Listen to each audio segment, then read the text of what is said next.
Hi there, and welcome back to TalkEasy English. I'm Anna, and I'm so glad you're here.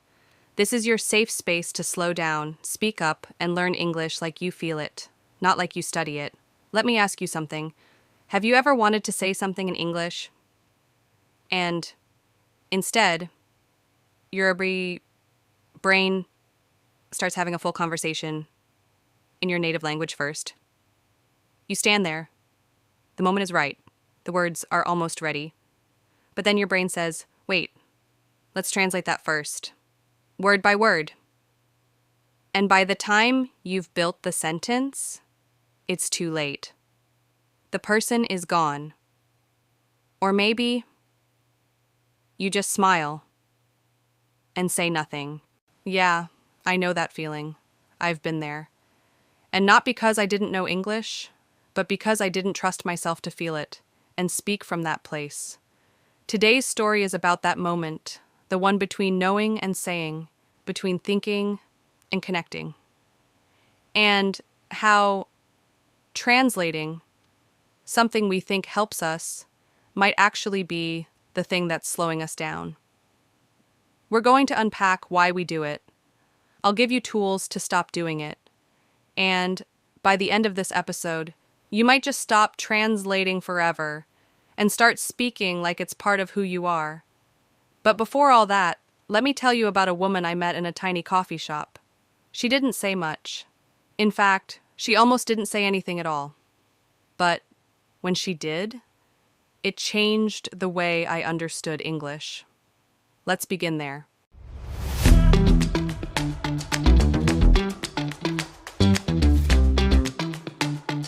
Let's go back to that moment. It was a small coffee shop, not fancy, just one of those cozy places with the smell of roasted beans and indie music in the background. There was a short line, and in front of me stood a woman, maybe mid-40s, sweet energy, nervous hands, holding her phone like it was a lifeline. She turned to me and asked, how do you say skim milk? She dragged out these like the word was slipping away from her mouth, but she smiled, a little shy, a little brave. And I smiled back. I said it slowly. Skim milk. She repeated it, not perfectly, but clearly. Then she laughed and said, I just don't want to order whipped cream again. And just like that, we were talking, two strangers, one shared language, one tiny human moment.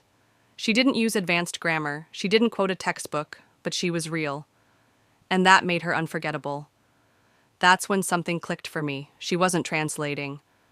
She was feeling her way through the language. And that's when I realized, maybe fluency isn't about finding the perfect words. Maybe it's about finding the moment. And here's the funny part. She probably walked away thinking she made a mistake. But I walked away thinking she was brilliant. So now I want to ask you something. What if your next mistake is the moment someone connects with you?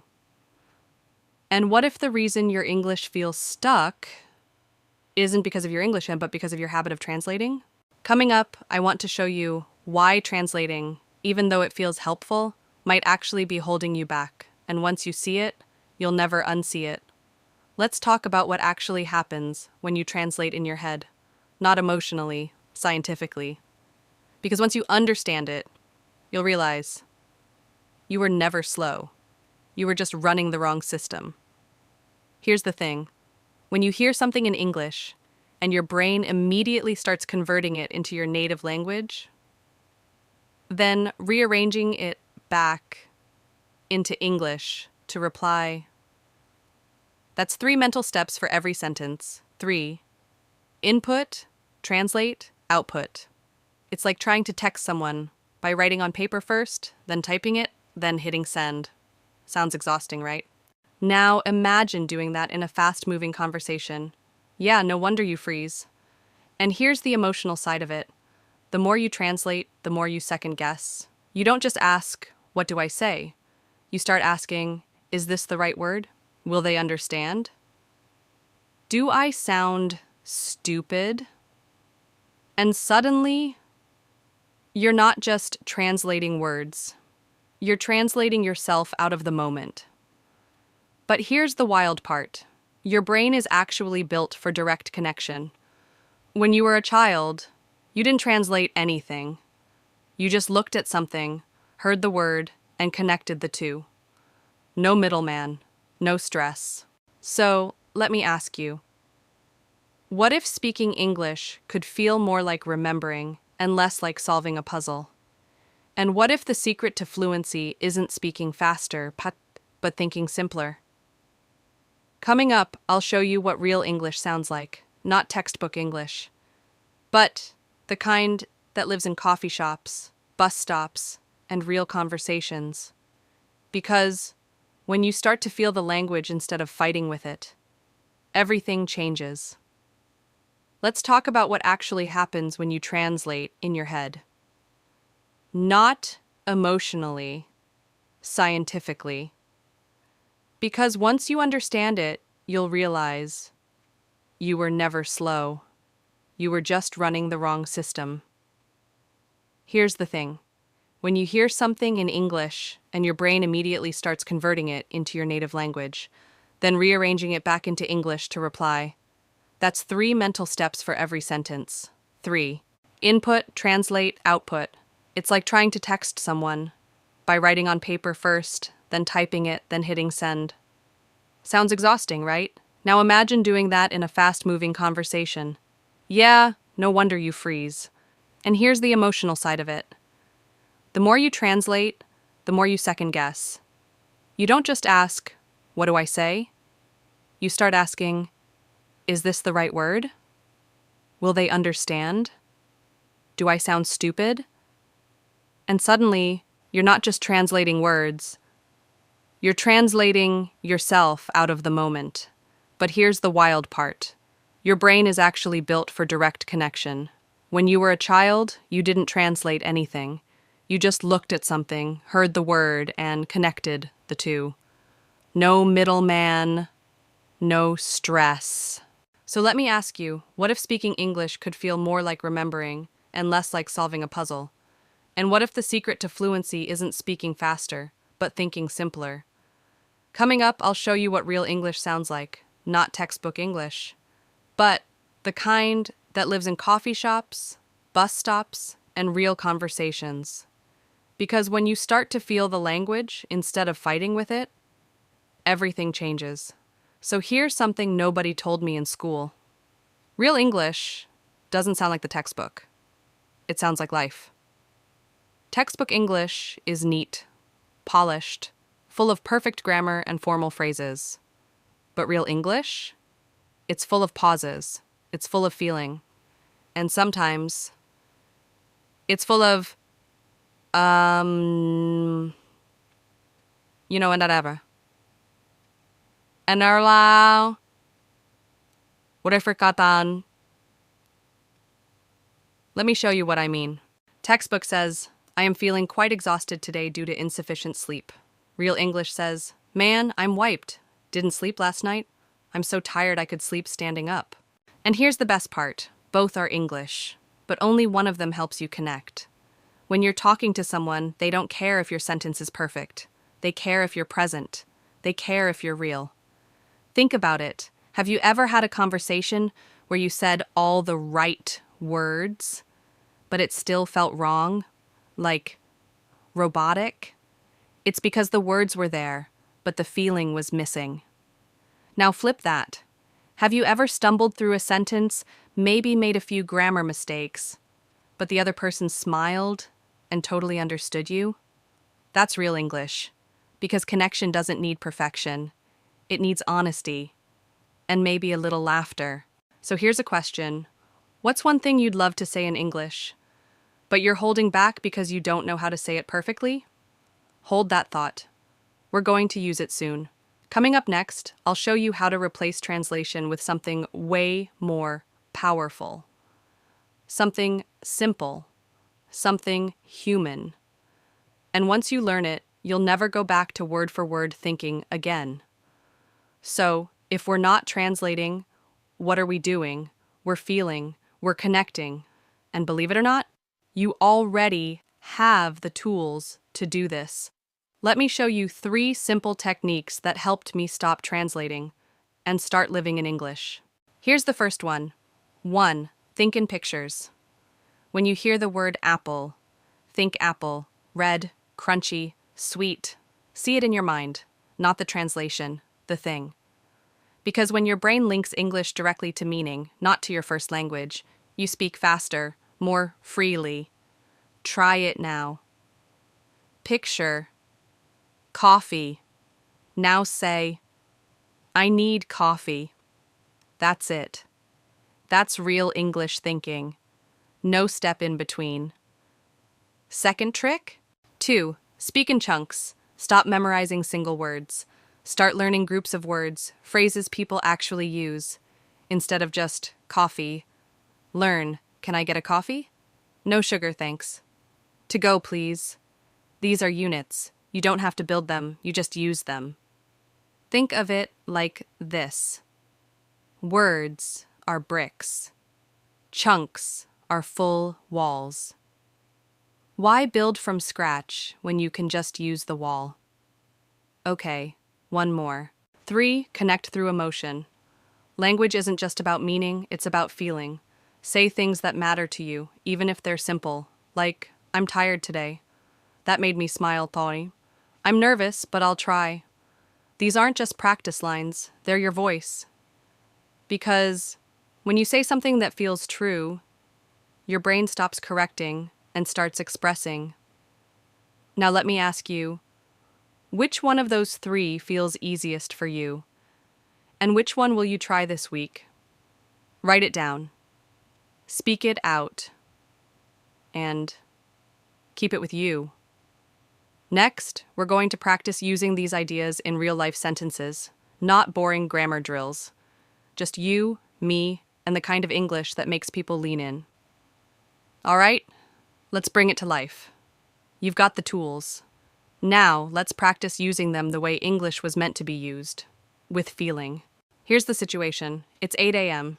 You just walked into your favorite coffee shop. You're sleepy, maybe a little stressed, but proud of yourself for showing up and ordering in English. Now, repeat after me, but don't just say the words, feel the words. Hi, can I get a small coffee, please? Hi, can I get a small coffee, please?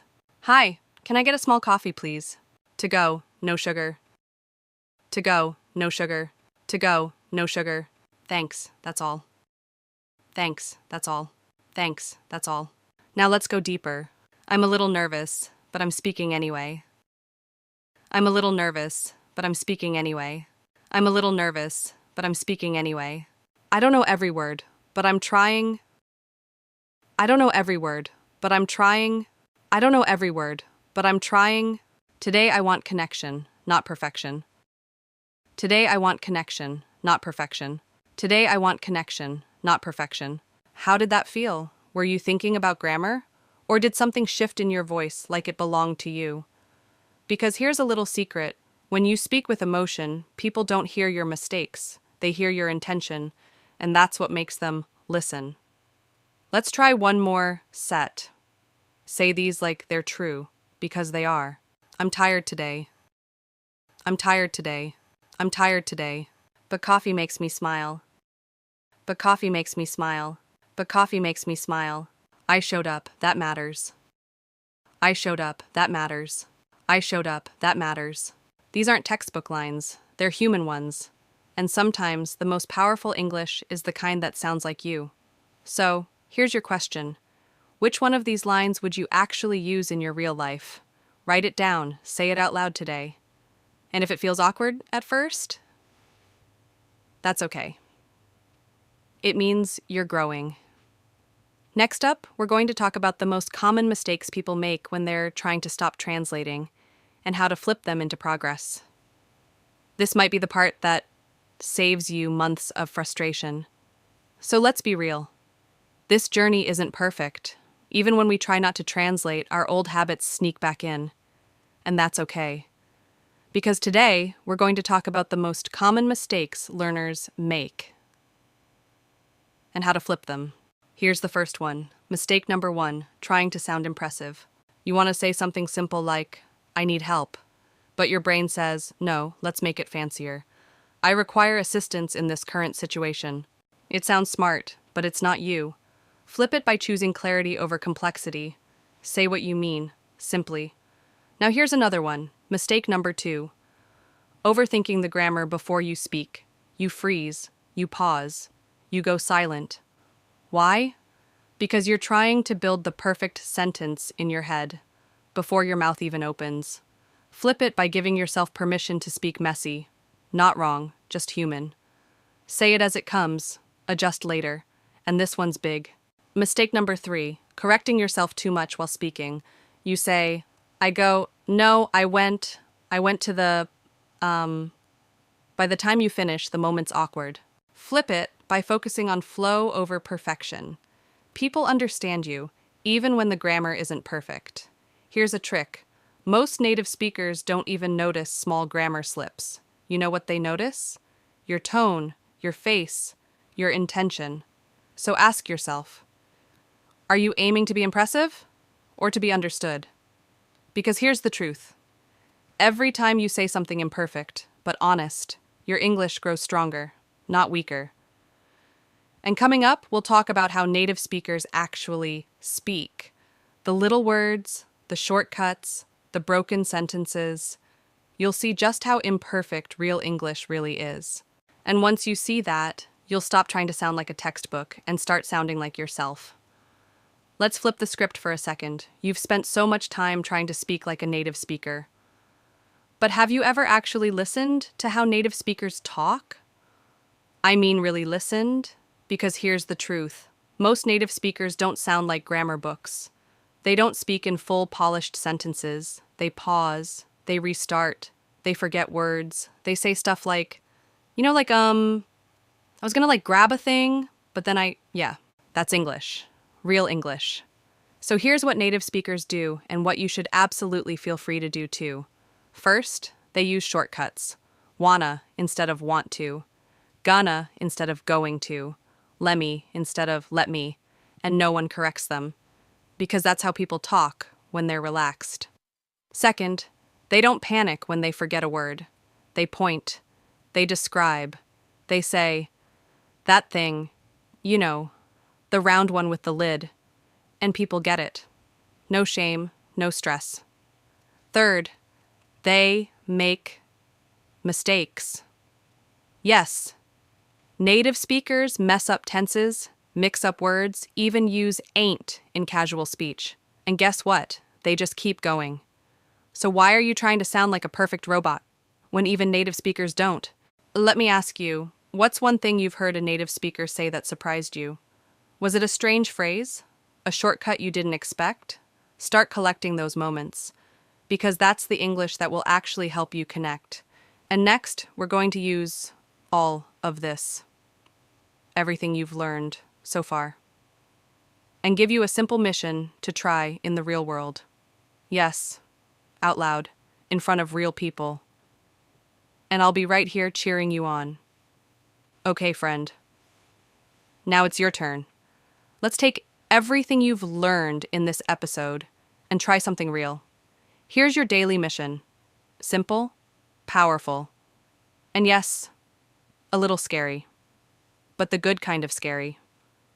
Sometime today, maybe when you're making coffee, walking to work, or brushing your teeth, I want you to speak one full sentence in English, out loud, no script, no translation, just you. It doesn't have to be long, it doesn't have to be impressive. It just has to be honest. Something like, I'm tired, but I'm okay. It's raining, I kinda like it. Today, I'm going to speak up, even if it's awkward. One sentence. That's it. Now, why is this important? Because your brain learns through doing, not just listening. When you translate, you stay safe. But when you speak without translation, you grow. Even if it's messy, especially if it's messy. Let me ask you, what's one sentence you say all the time in your native language? Could be something like, I'm hungry. Let's go. I'm not sure. Try saying that in English. Right now. No thinking. Just say it. Yes, I'm serious. Out loud. Because the more you speak without translating, the more your brain trusts itself. And the more your voice starts to sound like you. Next up, we're going to wrap this all together. One final moment of practice, just you and me. No pressure, no perfection, just presence. Let's end where it matters most, your heart. Because at the end of the day, English is not a performance. It's not a perfect script you have to memorize. It's a way to connect, to laugh, to ask for help, to say, hi to someone you've never met before. I've met learners who could write essays in perfect English, but froze when someone asked, how's your day? And I've met others who spoke with broken grammar, heavy accents, lots of pauses. But people loved talking to them. Why? Because they weren't performing, they were being human. So here's your reminder, your voice matters, even if it shakes. Your story is worth telling, even if it's in simple words. And your English is enough, if it's honest. Let's try one last round together. Repeat with me. I don't need to be perfect. I don't need to be perfect. I don't need to be perfect. I just want to be real. I just want to be real. I just want to be real. And I'm proud of every word I say. And I'm proud of every word I say. And I'm proud of every word I say. That's not just a language skill, that's courage. So, what's your next step? Will you try speaking one sentence today without translating? Will you say it to a friend? Or whisper it to yourself while walking down the street? However you do it, just start. One sentence at a time. And every time you do, you get closer to freedom. Next time, we're going to talk about that moment we all dread, when someone says something in English, and you have no idea what they just said. It happens. It's uncomfortable, but it's also an opportunity. I'll show you how to survive that moment, and even turn it into connection. Until then, keep listening, keep feeling, and most of all, keep speaking, because this voice, it's yours, and it's worth hearing. And if today's story reminded you of something, maybe a moment when you held back, or a time you spoke up even when it was scary, then hold on to that. Because that's growth, not flashy, not perfect, but real. And real is what we're after here. So, before we say goodbye, I want to leave you with one simple idea. Every sentence you say in English, even the messy ones, especially the messy ones, is proof that you're brave. Not just learning a language, but using it to reach out, to show up, to be seen. And, hey, if no one told you this today, let me be the first. You're doing better than you think. And I'm proud of you. Now, if you found even one helpful moment in this episode, share it. With a friend, in a comment, or just out loud to yourself. Because your words matter more than you know. And next time we're diving into that moment. You know the one, when someone says something in English and you just blank. Your mind goes silent. You freeze. And all you can think is, what did they just say? Yeah, we've all been there. But guess what? That moment doesn't have to be scary. It can be the start of something beautiful. So come back soon, friend, because we're going to turn confusion into confidence together.